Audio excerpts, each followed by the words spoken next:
Hey, it's Cris Chico, and this is video number 3 of our 3-part series on how to find motivated sellers on Facebook. Video number 1, we covered expectations. Video number 2, we covered how we target motivated sellers on Facebook. Video number 3 here is all about the approach that we're going to take. And the first thing I want to talk about is how are we going to come across to the motivated sellers. Most real estate investors are dealing with sellers on a personal basis, on a one-to-one basis. You're not trying to establish a big company. You're not trying to establish a branding of your company across the entire county. You're looking to develop relationships with sellers so that they like you, they trust you, and they want to do business with you.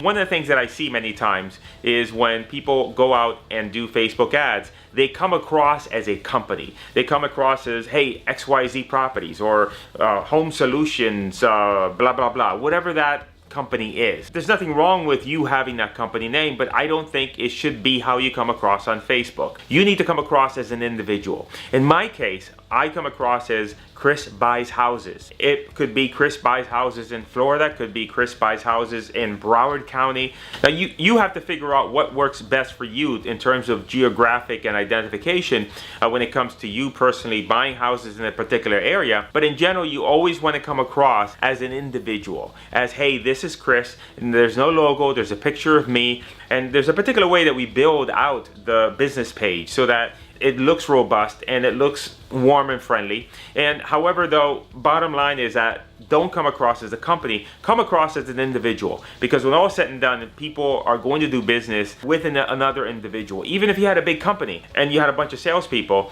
at the end, that seller is going to make a decision based on their interaction with that particular individual in that company. So my advice to you is don't go corporate. It's okay to have a corporate website. You might have xyzproperties.com and that might be your seller site. However, on Facebook, you need to come across as Jack Buys Houses, or in my scenario, Cris Buys Houses. Now remember, we talked about targeting by zip codes in video number 2. We're focusing on that area. So you want to be perceived as the expert in that area. So when you name it, if you don't want to go too crazy, then like in my example, I do Cris Buys Houses. But if I was working across 3 different counties, and then I might have 3 different business pages. Cris Buys Houses in Broward, Cris Buys Houses in Miami. Just keep that in mind. Don't go crazy. You don't have to do that initially, but at the bare minimum, you're gonna do, hey, Cris Buys Houses or Cris Buys Houses in South Florida. So then that way you have that personal approach. Now in terms of the ads and how we're gonna come across in the ads, that is also going to be conversational and it's going to be personal.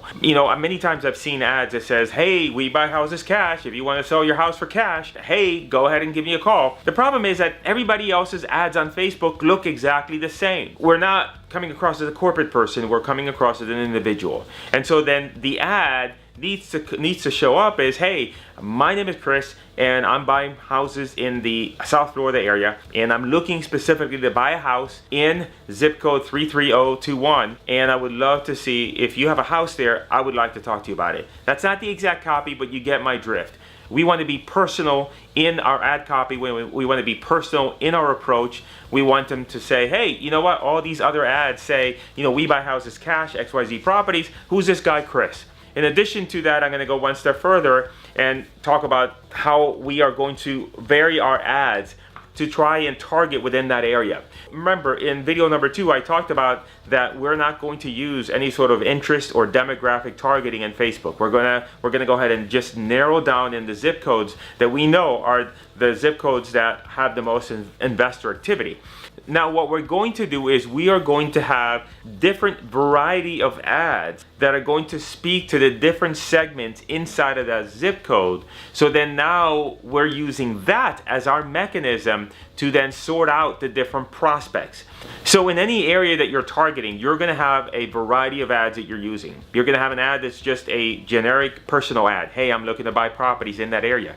You're going to have an ad that is specific to landlords. You're going to have an ad that's specific to people with that are having problems with their tenants, people that have inherited a probate property. Now you don't want to call out, like for example, if you upload a list of tax delinquent properties, you don't want to say on Facebook, hey, I know that you are tax delinquent on your property. If you need help, then call me. You don't want to do that. You want to keep it broad because Facebook doesn't like for you to make it appear that you can personally identify anyone.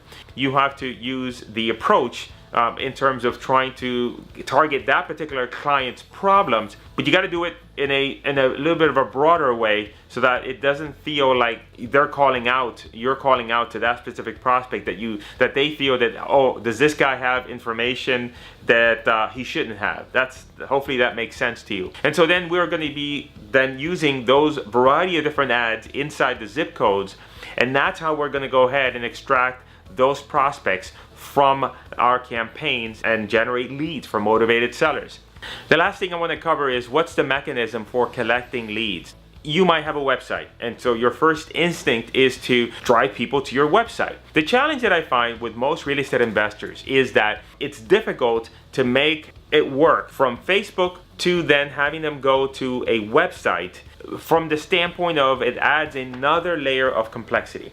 Because they're on their Facebook platform, they're browsing through. Facebook generally likes to keep them there. Now you're going to send them to a website outside of Facebook, and now when they go to that website outside of Facebook, you have to be mindful of that website is optimized for conversions, meaning is the messaging right, is the layout correct on that page, is it mobile friendly. So there's a variety of different things that you have to be mindful of when it comes to building a website that's going to work whenever you take somebody off of Facebook to that website. And I will do a future video just on that topic. For you starting out brand new, I recommend that you start using Facebook lead forms. Now the Facebook lead forms is great because Facebook likes to keep everybody on their platform. The more they stay on their platform, the more ads that Facebook can show, and that's how Facebook makes their money. The lead forms that Facebook has is where somebody clicks on a button and says, yeah, I want more information, and right there on Facebook they'll get a lead ad that will pop up. It's gonna many times have most of their information pre-populated. They can click on the submit button and you can have that lead automatically sent to you. And for anyone starting out brand new, that's what I recommend. I recommend you starting with that. It's the easiest way, eliminates a lot of the complexity. You do still need a website. You need a website because when you create the lead form, Facebook is going to ask you to put in a link to your privacy policy. So you need a website that just has a privacy policy, just in case the person wants to check that out. I recommend using the lead forms to collect the data initially in Facebook because that's going to be the easiest way for you to get it done. Hey, I want to thank you for watching my 3-part video series on how to find motivated sellers on Facebook. And if you like this video and if you like the content in the channel, I would really appreciate if you could go ahead and subscribe to the channel. Go ahead and click on the notification bell because that ensures that whenever a new video is published, then YouTube will send you a notification either on your phone or to your email. And give me a like. Make a comment. Let me know if you found the video helpful. Really looking forward to your success. It's Cris Chico, and I'll see you next time.